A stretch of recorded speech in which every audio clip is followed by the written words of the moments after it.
સુરતમાં સ્થાનિક સ્વરાજ્યની ચૂંટણીનો પ્રચાર પૂરજોશમાં ચાલી રહ્યો છે ત્યારે સુરતની શાન એવા રત્ન કલાકારો દ્વારા વિવિધ માંગણીઓ સાથે નારાજગી વ્યક્ત કરી હતી।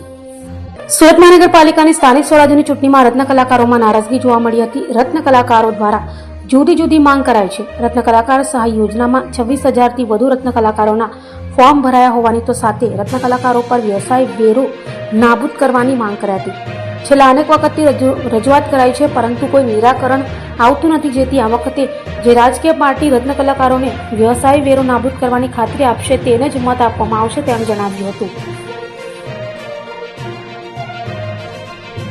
મારું નામ છે Bhavesha, diamond worker union vice president. છેલ્લા 10 વર્ષથી અમે સરકાર પાસે માંગણી કરી રહ્યા હતા કે સુરતની અંદર 8 થી 10 લાખ રત્ન કલાકારોના પગારમાંથી કાપવામાં આવતો જે વ્યવસાય વેરો છે એ નાબૂદ કરો। રત્ન કલાકારો જે બેઘર રત્ન કલાકારો છે એને પ્રધાનમંત્રી આવાસ યોજનામાં અલગથી યોજના બહાર લાવો, પરંતુ સરકારે વ્યવસાય વેરો નાબૂદ નહીં કર્યો।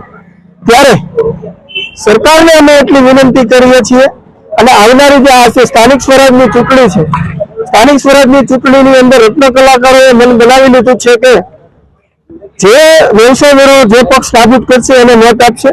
છેલ્લા 3 વર્ષથી આ મંદીના માહોલથી પીસાયેલા રત્ન કલાકારો માટે જે યોજના બહાર પાડી હતી એ યોજનાની અંદર 50,000 ફોર્મ પાસ કરવામાં આવ્યા, એ બદલ અમે સરકારનો આભાર પણ માનીએ છીએ। પરંતુ 26,000 પરિવારોના ફોર્મ જે રિજેક્ટ કરવામાં આવ્યા એમાં ઘણા બધા એવા પરિવારો છે જેને જરૂરિયાત છે।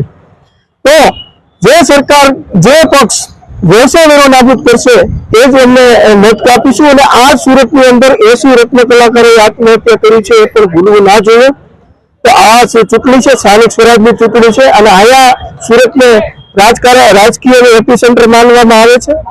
જો રત્ન કલાકારોને વ્યવસાય વેરો નાબૂદ સત્તા પક્ષ કરશે અને એ કમેન્ટમેન્ટ આપશે અથવા તો કોઈ પણ આપશે તો એને જ રત્ન કલાકારો મત આપશે। અને આ વખતે અમને એવું લાગે છે કે રત્ન કલાકારો પરિવર્તનના મૂડમાં છે।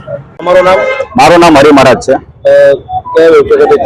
હું રત્ન કલાકાર છું અને અત્યારે સ્થાનિક સ્વરાજની ચૂંટણી છે તો એમાં માહોલ એક જ રત્ન કલાકારોનો છે, પરિવર્તન ચાહે છે। એનું કારણ એક જ છે કે હીરા ઉદ્યોગની અંદર રત્ન કલાકારો પાસેથી દર મહિને વ્યવસાય વેરો પ્રોફેશનલ ટેક્સ તરીકે લેવામાં આવે છે, એ અનલીગલી છે। એનું કારણ એક જ છે કે હરેક ધંધાની અંદર પ્રોફેશનલ ટેક્સ લેવામાં આવે છે, તેમાં માલિકો ભરતા હોય છે।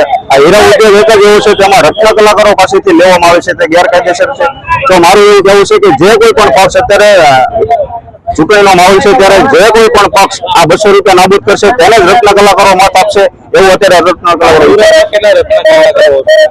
સુરતમાં અંદાજે મારા અંદાજે 30 થી 40 લાખ રત્ન કલાકારો છે। અને ધારે તો તે રત્ન કલાકારો સુરતનું નામ પૂરા ગુજરાત પૂરા દુનિયામાં રોશન કર્યું છે, તો એ સત્તા લાવી પણ શકે છે અને સત્તા પાડી પણ શકે છે।